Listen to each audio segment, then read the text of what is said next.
성도 여러분 안녕하십니까?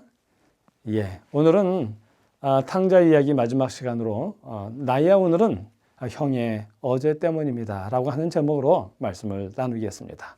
오늘 본문의 말씀은 누가복음 15장 20절로 24절입니다. 누가복음 15장 20절로 24절입니다. 이에 일어나서 아버지께 돌아가니라. 아직도 상거가 먼데 아버지가 저를 보고 측은히 여겨 달려가 목을 안고 입을 맞추니 아들이 가로되 아버지여 내가 하늘과 아버지께 죄를 얻었사오니 지금부터는 아버지의 아들이라 일컬음을 감당치 못하겠나이다 하나 아버지는 종들에게 이르되 제일 좋은 옷을 내어다가 입히고 손에 가락지를 끼우고 발에 신을 신기라. 그리고 살찐 송아지를 끌어다가 잡으라. 우리가 먹고 즐기자. 네 아들은 죽었다가 다시 살아났으며 내가 잃었다가 다시 얻었노라 하니 저희가 즐거워하더라. 제가 감동받은 한 글을 소개해 드리려고 합니다. 2022년 대한민국 편지 쓰기 공모전에서 일반부 장려상을 받은 것인데 그 내용은 이렇습니다. 제목은 이거예요. 나의 오늘은 형의 어제 때문이야. 형 고마워. 최강렬 씨가 한 겁니다. 참 고마운 형. 나의 오늘을 잊게 한 지난날 형의 희생이 아주 많이 생각나는 가을이야. 지금은 기억의 책갈피에 넣어둔 옛 이야기가 되었지만 비만 내리면 나도 모르게 자꾸만 힘들었던 순간이 떠오르고 수차례 받았던 수술 부위를 어루만지곤 해. 내 안에 많은 상흔들엔 형의 고귀한 희생이 담겨 있다고 생각되어 울컥할 때가 많아. 참 미안하고 고마운 형. 내가 중학교에 올라가던 해였지. 형이 상고학교 진학을 포기하고 공장을 다니기로 했을 때 솔직히 이해하지 못했어. 아무리 힘들어도 공부는 계속 했으면 했는데 하지만 그러한 형의 결정이 어려운 가정과 매일 아파하는 동생의 수술비를 마련하고자 부득이하게 한 선택이었다는 걸 시간이 흐른 뒤 알게 되었어. 뒤늦게서야. 나는 그런 결정을 해준 형에게 너무나 미안하고 고마운 마음이 들었어. 내게 선물 같은 형. 한참 꿈을 꾸고 배움의 길을 걸어가야 하는 시기에 아침마다 집에서 먼 공장으로 출근하기 위해 집을 나서던 형의 뒷모습이 지금도 이따금 떠오르곤 해. 그러면 나도 모르게 마음이 약해지고 미안한 생각에 눈물 짓곤 해. 당시 형이 힘든 내색을 하지 않았지만 형의 마음을 이해하려고 하지 못한 내가 참 밉다는 생각이 들곤 해. 20살도 채 안 된 어린 나이에 가정의 어려움과 장애가 있는 동생의 아픔을 짊어진다는 게 얼마나 힘들었을까 하는 생각이 들 때마다 형에게 고개가 숙여지고 가슴이 먹먹해지곤 해. 그런 이유로 수술을 받고 건강을 찾은 이후에도 힘들어서 쓰러지려고 할 때는 언제나 형에게 부끄럽지 않은 멋진 동생의 모습을 보여줘야 한다는 생각을 하며 마음을 담금질하곤 했어. 오늘에서야 비로소 형에게 고백할 수 있을 것 같아. 형, 나의 빛나는 오늘은 형이 희생한 어제 때문이었어. 내가 인내하고 견디고 버티고 꿈을 포기하던 이유도 말이야. 형에게 늘 미안함과 고마운 마음을 동시에 갖곤 했지만 예수를 바라보는 이제야 비로소 내게 선물 같은 형에게 편지로 가슴 속에 책갈피 해 두었던 마음을 전하려고 하니 다채로운 감정에 휩싸여지는 것 같아. 한 번은 비가 오는 날이었어. 비를 맞지 않으려고 형에게 우산을 씌워주느라 나도 비를 많이 맞았지. 그래도 학교에 가는 내내 비를 덜 맞으려고 형의 등에 바짝 붙어가면서 느낀 형의 온기는 지금도 잊혀지지 않아. 그때 느낀 형의 따스한 온기가 이후 내게 큰 힘이 되었고 형에게 한 번도 대들거나 다투지 않게 되는 이유가 된 것 같아요. 나의 길잡이가 되어준 형. 대수술을 받았을 때나 15년 긴 투병을 끝내고 목발 없이 걷게 되었을 때도 대학과 대학원을 졸업했을 때에도 형이 언제나 곁에서 제일 먼저 기뻐하고 축하해 주었지. 형, 정말 고마워. 18살 봄, 세계 단편 문학 전집을 사줘 감수성과 상상력이 피어나게 한 일. 19살 봄, 목발을 벗고 다시 걸음을 내딛기 시작할 즈음 인천자유공원에 데려가서 넓은 바다를 보여준 일. 교보문고에 데려가서 세상의 모든 책을 다 읽으라고 용기를 준 일. 세상에 서울에서 제일 높다는 남산에 데려가서 서울을 보여준 일 등등. 형은 내게 무한한 용기와 호기심 그리고 상상력을 자극하고 배움의 용기를 북돋아 주었어. 형은 정말 내 삶의 등대지기 같은 존재였어. 넘어지고 깨어져서 힘든 날 많았지만 지나온 날들 동안 형으로 인해 나는 쓰러지지 않은 오뚜기가 되었고 다음 세대를 위해 의미 있는 일을 할 수 있는 날까지 올 수 있었어. 형, 고마워. 나의 오늘은 모두 형의 희생한 어제 때문이라는 생각으로 가슴 깊이 미안하고 감사한 마음으로 파도처럼 밀려오네. 오래도록 형이 건강하고 함께하는 날들이 많기를 소망하면서 이 가을이 가기 전에 형과 따뜻한 커피 한잔하고 싶다. 2022년 가을이 시작되는 9월에 동생 광렬이가. 탕자의 이야기. 여러분, 두 아들이 잃어버려진 상태에서 벗어나려면 그들에게 무엇이 필요할까요? 무엇이 그들로 자신들의 상태를 깨닫게 하고 그래서 일어나 아버지께로 돌아가게 할 수 있을까요?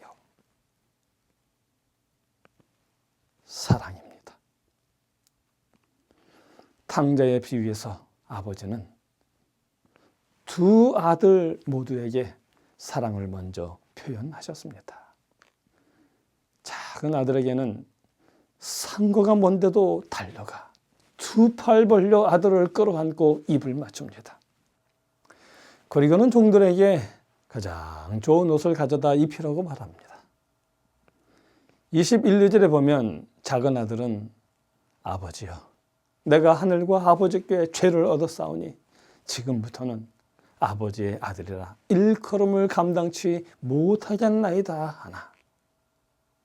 아버지는 종들에게 이르되 제일 좋은 옷을 내어다가 입히고 손가락질을 끼우고 손에 가락지를 끼우고 발에 신을 신기라. 여기 아들이 그렇게 생각했다는 것입니다. 내가 하늘과 아버지께 죄를 얻었다고. 그래서 이제부터는 내가 아버지의 아들이라 일컬음을 감당치 못하겠다라고 고백하려고 했다라는 것입니다. 그런데 아버지는 종들에게 가장 좋은 옷을 내어 입히라라고 말씀을 하십니다. 그 의미는, 가장 좋은 옷을 내어다 입히라는 그 의미는 아들의 마음을 이미 아시고, 아들아, 나는 벌써 너를 용서했다. 아들아, 너는 여전히 나의 소중한 아들이다. 너의 고백을 안 들어도 나는 벌써 내 마음을 안다라고 말씀하고 계시는 것입니다.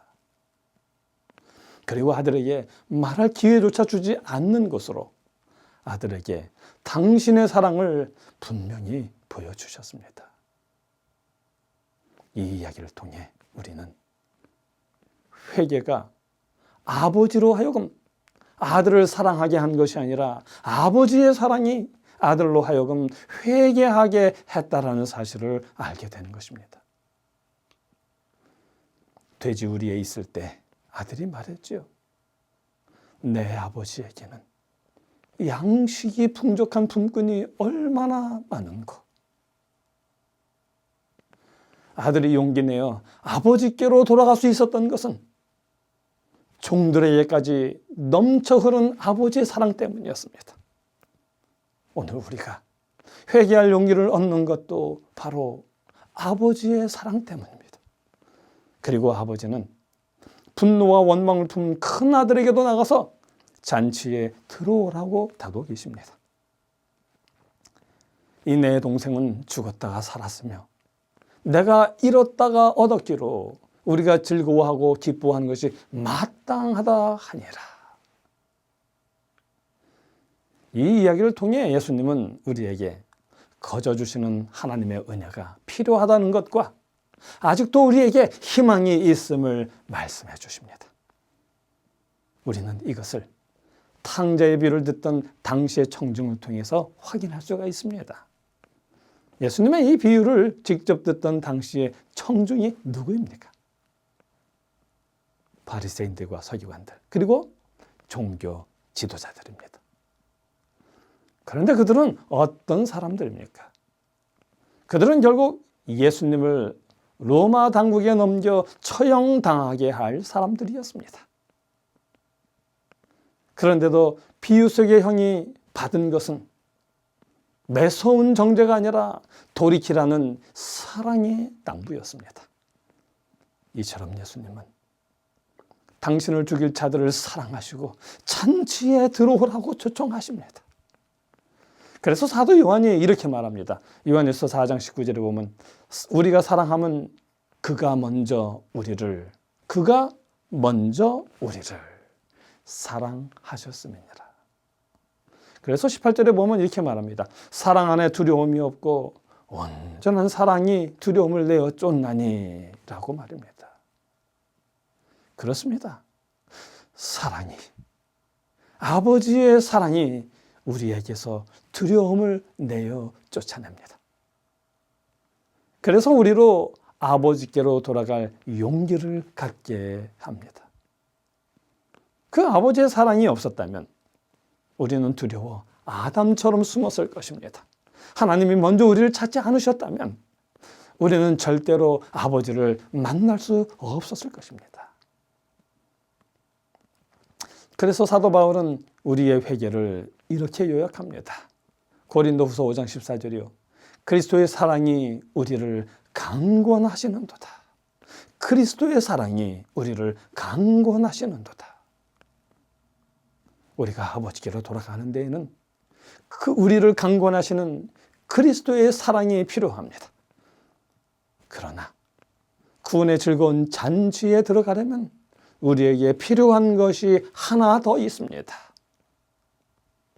누가복음 15장 2절에 보면 바리새인과 서기관들이 원망하여 가로되 이 사람이 죄인을 영접하고 음식을 같이 먹는다 하더라. 여기 바리새인들은 예수님이 죄인들과 교제한다고 트집 잡았습니다. 그러자 예수님은 그들에게 하나가 아니라 세 개의 비유를 들려주셨습니다. 그 첫째가 잃은 양의 비유요, 그리고 둘째가 잃은 양의 동전이요, 그리고 셋째가 탕자의 비유입니다. 첫 번째 비유를 보면 목자가 한 마리쯤이야 뭘 하며 손해를 감수하는 게 아니라 나가서 찾도록 찾아다닙니다.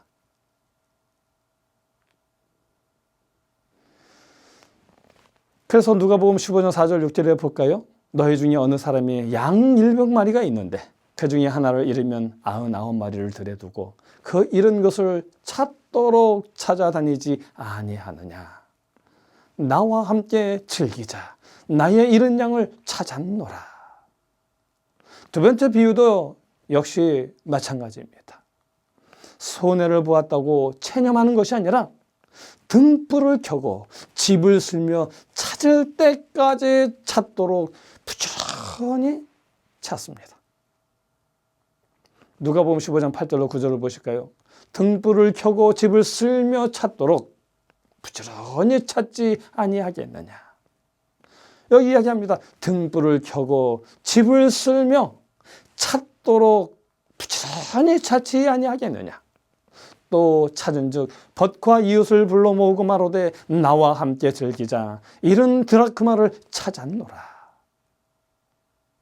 그리고 세 번째 비유가 탕자의 비유입니다. 그런데 여러분, 세 비유에는 공통점이 있습니다. 잃었다가 도로 찾은 것입니다. 그리고 잃은 것을 다시 찾고는 이웃을 불러 함께 즐거워하는 것입니다. 그런데 세 번째 비유와 첫 두 비유 사이에는 한 가지 분명한 차이가 있습니다. 그 첫 두 비유에서는 잃어버린 것을 찾아 부지런히 찾아 나선 이가 있습니다. 그런데 세 번째 이야기에는 찾아 나서는 사람이 아무도 없습니다. 왜 없을까요? 이것이 바로 예수님의 의도하신 바입니다. 왜 없을까? 만약 찾으러 나가야 한다면 누가 나가야 할까? 아마 청중들도 궁금해하며 상상했을 것입니다. 예수님이 의도하신 게 바로 그거 같아요. 청중들로 하여금 아니 다 찾으러 나갔는데 왜 없지? 그럼 찾으러 나간다면 누가 찾으러 나가야 할까? 그렇다면 여러분은 작은 아들을 찾으러 누가 나가야 한다고 생각을 하십니까? 아버지입니까? 형입니까? 네, 형입니다. 형이 동생을 찾아 나서야 합니다. 아버지, 동생이 어리석어 삶을 망쳤습니다. 그러나 제가 가서 동생을 찾아 다시 집으로 돌아오겠습니다. 혹시 동생이 재산을 다 날렸다면 제 몫을 희생해서라도 동생을 다시 찾아오겠습니다라고 해야 했습니다. 왜냐하면 비유색의 동생은 형의 희생으로만 도로 받아들여줄 수 있기 때문입니다. 아버지가 유산을 두 아들에게 이미 나누어 주셨기 때문입니다. 그러므로 아버지가 입혀준 옷, 신발과 반지, 그리고 송아지의 소유권이 다 형에게 있는 것입니다. 여기서 우리가 잘못 생각하고 있는 것 하나를 다시 생각해 봐야 합니다. 우리는 흔히 용서와 회복은 값없이 거저주는 것이라고 말합니다. 용서와 사랑은 항상 값없고 무조건적이어야 한다고 말합니다. 그런데 우리가 알아야 할 것은 자비와 용서가 가해자에게는 아무런 대가 없이 거저 베풀어지는 것이지만 베푸는 쪽에서는 언제나 대가가 수반된다는 것입니다. 그래서 탕자의 비유에서 동생이 중심인 일막이 아버지의 값없는 용서를 보여준다면 형의 중심인 이막은 용서에는 큰 희생이 따른다는 것을 보여줍니다. 그러므로 동생의 지위가 값없이 회복되었다는 말은 누군가가 그 대가를 대신 치렀다는 말입니다. 그런데 예수의 비유에는 그런 형이 등장하지 않습니다. 그렇다면 누가 그 대가를 치렀을까요? 여러분, 우리의 형은 누굴까요? 과연 우리의 형은 누구일까요? 예수님입니다. 우리의 맏형님 되시는 예수님이십니다. 예수님은 우리를 찾으러 옆나라로 가는 정도가 아니라 저 높은 하늘에서 이 낮은 땅까지 오셔야 하셨습니다. 예수님은 당신의 몫의 일부를 희생하시는 정도가 아니라 당신의 모든 것, 곧 생명까지 내어주시는 무한한 대가를 치르셔야만 했습니다. 왜냐하면 우리의 빚이 그렇게 많기 때문입니다. 그렇게 크기 때문입니다. 그러므로 당자의 비유는 십자가의 이야기입니다. 우리를 위해 죄의 대가를 치르신 예수님의 이야기입니다. 날 찾기 위해 그 대가를 치르러 이 땅에 오신 우리 형님 예수님의 이야기라는 것입니다. 우리의 형님 예수님은 우리를 찾기 위해 손해보는 정도가 아니라 당신의 모든 것을 이루셨습니다. 그러므로 우리의 오늘은 형의 어제 때문입니다. 우리의 빛나는 오늘은 형이 희생한 어제 때문입니다. 탕자의 이야기는 이렇게 우리를 십자가의 예수님께로 이끌며 그 막을 내립니다. 우리의 유일한 구주는 예수님이시라고 외치며 막을 내리는 것입니다. 그리고 우리의 형님 되시는 예수님께 감사의 편지, 찬양의 편지를 띄워 우리의 이웃에게 감동을 전하라고 하십니다. 아무쪼록 저와 여러분의 생애가 우리 형님을 향한 고마움과 감사의 감동을 전하는 편지가 되어 우리의 교회를 감동으로 채우는 예수님의 참된 동생들이 되시길 간절히 바랍니다. 아무쪼록 우리의 생애가 그런 귀한 생애가 되기를 간절히 바라면서 말씀을 줄이겠습니다. 하늘에 계신 저희들의 아버지 하나님, 이제야 알았습니다. 오늘의 나는 나를 위해 희생한 어제의 형 때문이었습니다. 형의 어제의 헌신 때문, 희생 때문이었음을 오늘 알게 되었습니다. 아버지여, 감사합니다. 우리의 지난날의 못난 생애들을 용서하시고 이제는 나를 위해 희생한 그 형님 되신 우리의 예수님을 기억하며 영원토록 우리 주님과 함께 주님을 섬기며 주님과 함께 주님의 아름다운 생애를 모든 사람들에게 전하는 아름다운 우리의 생애를 살 수 있도록 도와주시옵소서. 우리의 모든 생애가 오직 예수님께 드려지는 아름다운 귀한 생애가 될 수 있도록 도와주시옵소서. 하나님의 그 무한하신 사랑을 다시 한번 감사드리며 우리 주 예수님의 이름으로 간절히 기도하옵나이다. 아멘.